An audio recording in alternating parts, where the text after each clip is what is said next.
say invite it in, like the more you invite it in and you let them know you really get excited and you really enjoy that contact, that connection, more stronger they come in, because sometimes they'll pull away. They're not about creating fear. They're about trying to enhance and sometimes they're shifting us because now we're open. They want to open us a little more. So it's like they put us in a void and we're going through a transition and everything seems to slow down to disconnect some of the old stuff to rewire the new. So it's like computers. When you take out some hardware, you got to put in something new. Every time something is not working that's old, you have to remove it or add something new. And the universe is the same way with our evolution. Even though we're born and we have knowledge, sometimes we don't have that space or the capacity inside us, and they wait for that opening, and then they'll come and they'll contact, and then they'll back away a bit before they come back in and make more things happen. But that's a big thing about this year, for a year or the next 6 months or so, is I know me being a Gemini, this year is gonna be like a snail, because I'm used to like really navigating fast in and out of so many kinds of things. I spent my whole life being that way. And everything is like, for me, just feels like I'm swimming through really thick mud and connecting in that. It just seems a lot slower, where sometimes the universe is just firing and I'm just going and it's so rapid fire. And I know for this year is one of the things for the whole planet is this progression.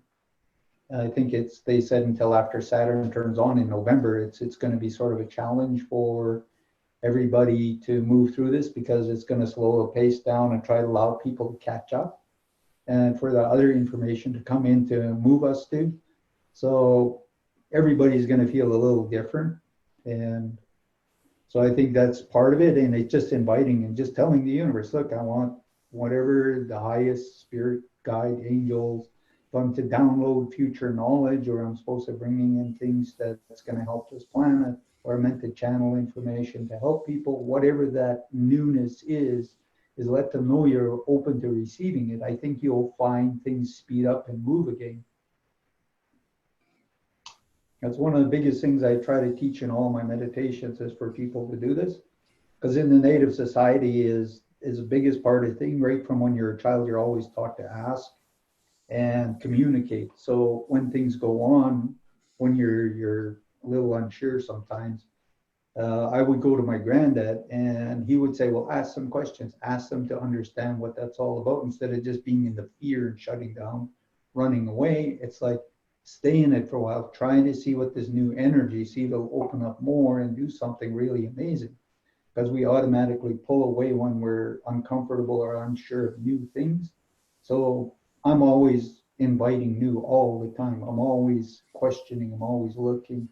I always believe there's somebody there that's going to bring more things in. And through our past lives, when you think your body is 400 billion cells, if you had 400 billion lives, and every cell has a memory of a lifetime, in your meditation, you go into that place and you activate one of these cells that gives you all this knowledge to past life. So maybe you were a master of something in another lifetime, and that's really important for you to bring forwards now.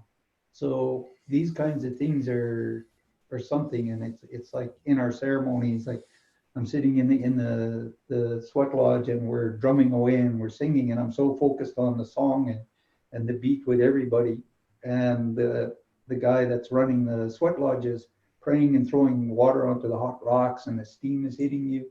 And in the Sundance sweat lodges, when it's just the sun dancers, we do really, really super hot sweats. Feels like your skin is peeling off your body. And if you're sitting right by the rocks, when he throws the water and that steam hits you, it just feels like your skin is peeling as the steam moves over you, and you're focused on your drum and your prayers and your singing. And then all of a sudden you're just in this space, and spirit is just showing you stuff. And it's like you're in two different worlds, and you're still focusing and you're still concentrating on what you're doing in human, but then you're still in the spirit world doing all these other things. And there's this thing the universe does, and I always ask for more of that. Whenever I have these experiences, they're very profound. They're my experiences, and some of them are really, really big. With the visions, even though they're scary, I always ask to see the outcome of whatever that is. so I can understand what's going to go on and what's the next stages. Whereas people will see something and they'll just want to shut off. So asking is really important, inviting them into your home and being around you because they know who you are in your future. And that's the whole purpose. When you were born, you chose all these angelic beings to assist you at certain stages of your life. So they come and they do that. Do you really want this? Are you really willing to do it? Because they don't force nothing on you. That's not the way the universe works. If you are here to do this, then you programmed it into your journey and your path. Now it has been presented to you. Are you willing to walk forwards and do this and bring even more of it in? So they give you the opportunities to choose and move forwards and do these things. Often Joe will talk about how in other lifetimes you've mastered certain skills, and it's still encoded in your energy, in your cells, and you carry that wisdom with you throughout every lifetime. And you know, some lifetimes you're not meant to access that information, right? But it is part of you. That's the point. The wisdom is part of you. So you can ask in your meditation that you connect with the wisdom of your soul or whatever. You can ask for if you have mastered skills in other lifetimes, and it's right for you to also have that remembering of what it is you mastered, that come through for you. And you can invite in what the knowledge is that you've earned in other lifetimes. If you can use it, if it will help and benefit this planet, with the changes that are going on, that you ask for that knowledge and that wisdom to come into you, or be accessible again. It doesn't hurt to ask, right? And if it's right, it will happen for you to connect with the wisdom of your soul. I also feel like it's easier to connect with the earth through our bodies and through being in touch with our bodies. And she seems so much more awake and alert now and ready to engage and create with us. Since we're processing, like, she's breathing easier and we're doing all this stuff that we're processing. I don't know, I think asking her too is just, she's so willing to help and engage. Yeah, it's a big part too, as I always say, that connection to the earth is the most important. And she's the one that usually has all the answers. She knows what the future is about. And she'll get us there. And it's just, how much do you trust her? And that's the biggest part of the native process. Is the first thing we always honor Earth Mother, because we do our ceremonies, we give the tobacco and everything to the earth, and all this other stuff is like a lot of stuff that's involved.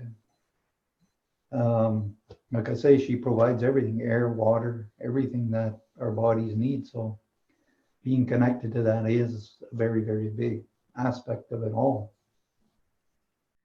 Yeah, and the native teachings as well, it's always ask Creator first. They always give the offerings to Creator first, and then Earth Mother, and then the four directions and your spirit guides. So that's where it kind of shifted the process of the focus in the beginning, is to invite Creator's energy in, and then going to Earth Mother and inviting Earth Mother's energy in, and then inviting in your universal beings. It's like that process in that order for that reason. It's kind of nice to have that structure. But then with this meditation, again, like Angela, you're right. It's like, ask Earth Mother, connect with her. And when you invite her to be with you throughout your day, to help you to keep you grounded as you move through your day. Like when I go to work, I ask for it, I manage it. Like, I can't imagine doing it without her. So she's part of my day and my experience, but I'm still experiencing what I need to. But I'm supported, especially when you're asking, inviting them in. Is this a shell that you're holding? Yeah, it's a abalone shell. Wow. And that's what we use smudge with. If not, we use a metal frying pan or a clay bowl or something. I had a clay thing from Mexico that I used to use, but it broke.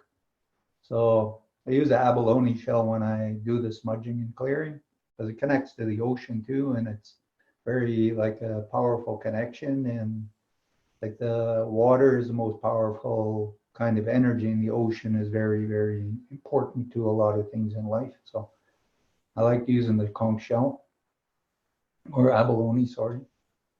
So you kind of look at that. You got the shell, which is water. You've got fire. When it burns, you have earth, which is the herbs, the medicines burning, and then you have the eagle feather, which is wind, air. So you have the 4 elements that are working there. And then you got the ethers, right? Because the spirits are coming in as well. So kind of a whole mix. Yeah, sometimes our agendas can get in the way of the universe too. So maybe you're meant to stay where you're at just for a little bit longer. That happens to us often. But we're still here. That's the point too, where it's like we're still living, we're still provided for, we're still actively engaging. Life is not ended for us. So there's obviously a path that we're on, and it's purposeful. So being okay with where you're at, and yeah, and also just like if anyone has read the book Man's Search for Meaning from Viktor Frankl, and he was in the concentration camps, and just like that thing inside of you, that voice that tells you go here, do this, and that just happened to him time and time again. And at the very end of the whole war, he finds that he's survived. He has survived this whole situation where everyone around him died. And it's like, why is he still alive? Because, there were certain elements that just kept coming into play that just kept him alive, gave him the food at the right time, got him off the bus, did all sorts of things. And it's like, you also have that connection. You also have those guides and that soul purpose and that soul journey too. That's part of where I always try to tell people, if you're meant to be in the future, no matter what goes on, you're going to be there. If you're getting visions, you're going to be in the future. And the whole world tries to make you believe different. Usually those visions are correct. All this stuff we get shown, and part of it is believing and sort of navigating your way into the future. It was like when I was a little boy and I tell my granddad about things I saw, and he would tell me, don't worry about it, because it was scary. I didn't understand why I was seeing things like big buildings and huge places that I had no understandings of, and I would have these visions of places I would be in the future. And he would say, don't get scared. Don't create fear around what you're seeing. He says, one day you'll be there and you'll see and understand it. I went to Edmonton when I was 21 years old, or no, 26 years old. And I went out to have a bit of a holiday. I was working, and so I had some time off and decided to go to Edmonton, flew out there to visit my sister. And one night, me and a friend, we drove out of the city, and we went to this one place to visit a friend of ours I hadn't seen in a long time. And then driving back into the city, it was getting late in the evening, and the sun was sort of just on the horizon before it went down, and we got a glimpse of the city from the distance on this hill. And all of a sudden, I remember when I was a child, I would see this image of this landscape, and I would see all these high rises and that. And we're going along, and all of a sudden I was like, whoa, this is what they were showing me when I was a child. And I was a little kid, and it would really freak me out. And when I saw this image, I was like, yeah, I remember them showing me this. And I was like, here I was going down this highway, and I was coming down off this hill, staring at this city skyline. And it was exactly what I was shown as a little boy. My granddad used to always say, like, just allow these things. And they gave me a lot of other images in life where I got to certain points and all these things happen. And I'm like, they already gave me this knowledge ahead of time. So when I got into this point, this was the reality. So like I say, you learn to trust in these things, and they try to give us different things to show us that somehow they're helping us, but they're already showing us that we can see this. And that's where I say sometimes in our dreaming, we look into the future. Because at some points in our life, we get afraid, and we're really not sure if we're on our path, or if this is right, or things are going on. And then all of a sudden you get that deja vu. It's like, I've already done this, I already said this, I already was with these people. So you already had that ability to remote review and see yourself in the future on this line you're walking because you've already created it. So sometimes you get these glimpses and these little ahas that, yes, you are on your path. Whatever you've designed and you're doing, you're there and you're on it. So when you're in that moment, you understand these things. But sometimes we put too much energy in worrying about it that sometimes it just, I don't know, creates an energy. It slows us down from enjoying the journey. Yeah, so you can also ask to see your future. And when you do your prayers, ask them to show you your future or the future. You can be specific with the certain way you ask, and then just let it go. And when you have the dream and or the insight, then you know that it's, you know, glimpses, they're answers. They'll come in the weirdest of times and places too. It's not only through dreams. It can be totally like having your morning tea or whatever it is. So inviting that in and asking for it. The more you ask, the more you get. So I think that word deja vu is magic. Already People always happened. use it all the time and then they're afraid of it. It's like you're just showing yourself how magic you are. You're already seeing into the future. You should bless yourself. Say, hey, good job. I got here. And be really happy.